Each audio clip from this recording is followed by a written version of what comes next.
Hi everyone, it's Vicky here, and today I am designing for Bramble Fox, and I'm using one of the new perspectives in store that says staying home. Now today I decided that I would do something a little bit different, so I'm not doing a layout today, I'm doing a project.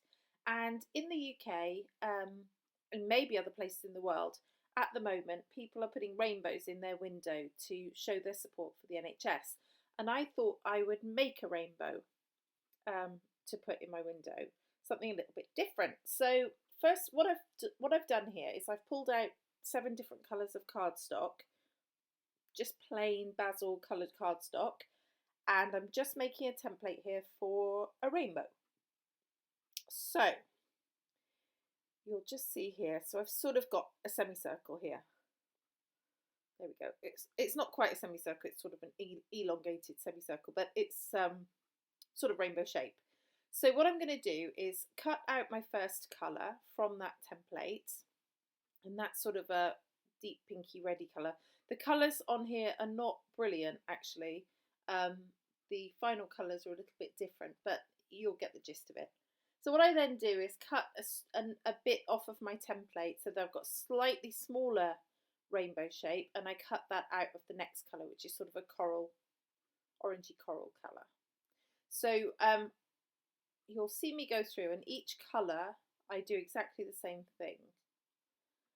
And I think the video is going to speed up a little bit more here. So yeah, so I just cut a bit more off and do it that way. Now what I should have done in retrospect when I get further along is I should have cut more off each time, because I end up in a minute with my purple piece, my lilac piece at the bottom being too big.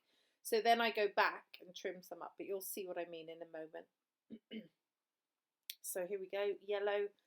So I've got an orangey piece, then we've got a yellow piece, then this is sort of a greeny turquoisey colour, and then we've got a sort of a pale bluish colour, and then the lilac.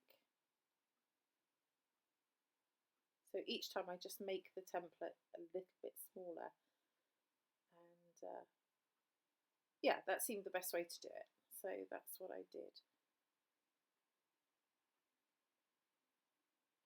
Okay, so here's the last colour, and you'll see what I mean. I put my perspective on, and it's too big. The lilac bit's too big, so I start to trim it down and start to trim each one a little bit, and then I think, well, that's not going to work, because by the time I get to the end, everything's going to be there's going to be no trimming off. So I fiddle with this a bit, and you can see I sort of figure it's too square, not rounded enough, so I do a bit with that.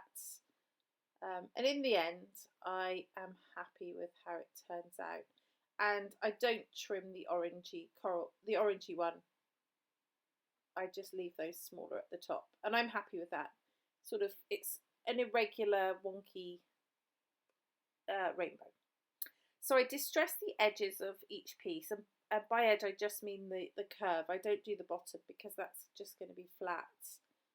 These are all going to stick on top of each other, but I distress the edge around for all the colours. There we go. And this just gives a bit of a grungy feel to it. And then I sort of think that I want to see how all the bits and pieces are going to look on top. So, oh no, here we go. First of all, I'm going to stick everything down.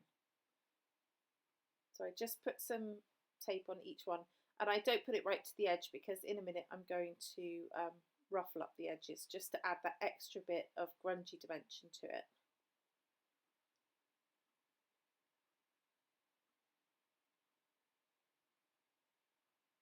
So that's all the edge. So I don't do the last edge, that stays flat. So you can just see the dimension there. And now I'm just sort of putting the bits and pieces on to see what they're going to look like on the finished rainbow. So I used some of the die cuts from Paige Evans' Bloom Street collection for this. They're just all the rainbow colours, so they work pretty well.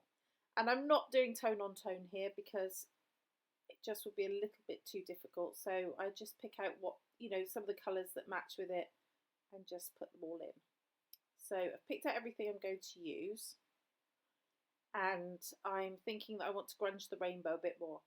So I pull out my watercolours. These are Japanese watercolours that I got on Amazon, and they're fantastic pigment in them. So they, they really, you don't need much to paint with them, and they're really, really pretty colours. So I just put a bit of each colour onto each section of the rainbow just to add that extra little bit of grunge. You don't really notice it an enormous amount on the final project, but it just gives it that extra bit of dimension. So just each colour I'm doing here now. So it just takes a minute to go through.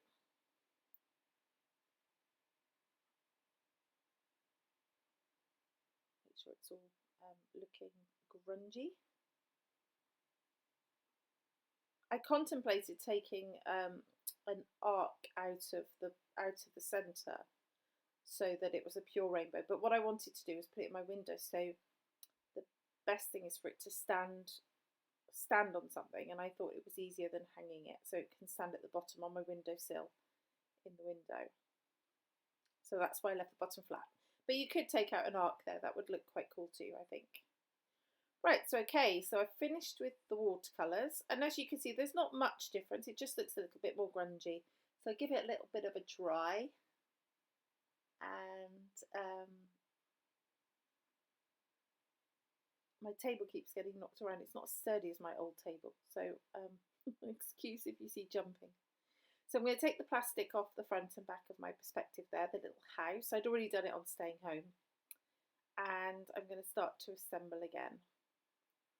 So I really like the watering can because I think that sort of gives a stay-at-home feel to it, because I've been doing a bit of gardening while I've been stuck at home.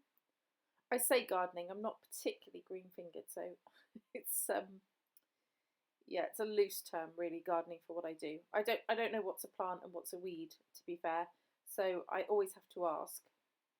But I guess in 10 years maybe I'll have learned what's in my garden and I'll be able to look after it properly, but until then it's a mystery. So, and actually being on lockdown is really difficult because my mum would normally tell me what everything was and what I should do, or my aunt would, or I would get someone to come and show me, but at the moment that's impossible, so I have to teach myself, and it's certainly a learning curve. Hopefully I don't kill everything, because the garden in the house we've moved to is beautiful and there's so much colour and it's been so well thought out, and I just think, oh my goodness, I hope the old owners don't ever come back, because they'll probably be heartbroken over my lack of gardening skills. Anyway, so I'm just cutting the white off of that die cut there, that little bird. I just thought it was too much white on there, but I have left it on some of the other bits. And that's pretty much how it's going to look. So I'm just pulling out some thread here, just to add some messy factor behind some of these, in some of the colours of the rainbow. So there's some pink up there on the right, some pale green underneath the perspective there on the left, and then some purple underneath the flowers on the lilac section. And I think that just gives a little bit of contrast there. So I think it's pretty much sticking down time now. Yeah, so I'm just using my Scotch tacky glue there to glue most of the things to the page, all the die cuts, and the bird to the die cut. When it comes to sticking the die cuts down, I do use a different glue. I use Beacon 3-in-1 because the rainbow is quite dimensional. I thought I need to use something quite thick, some quite thick glue really to make that stay down. So I use the Beacon 3-in-1 because it's quite thick when I can get it out of the pot. There we go. And that sticks really, really well. So just pop those back on.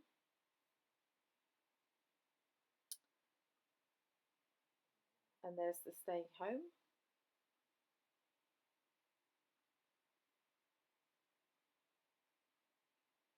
Lots of glue on there. It gets quite stringy, so you sort of have to break the string off. And I think that's pretty much it. Now what you didn't see on there is I also added a little perspective butterfly up on the top right. I forgot to add it on until afterwards, so but you'll see that on the final layout. Oh, there we go, just a couple more flowers. I had them out, so I thought I'll add them in just to even up that side. And I think that's it. There we go, there's the final project. That's going into my window. There are some close-ups as well for you to have a look at. I hope you enjoyed this. A bit different from my normal layouts, but it was fun to do. So thank you so much for watching. This has been Vicky for Bramble Fox. Thanks, till next time, bye bye.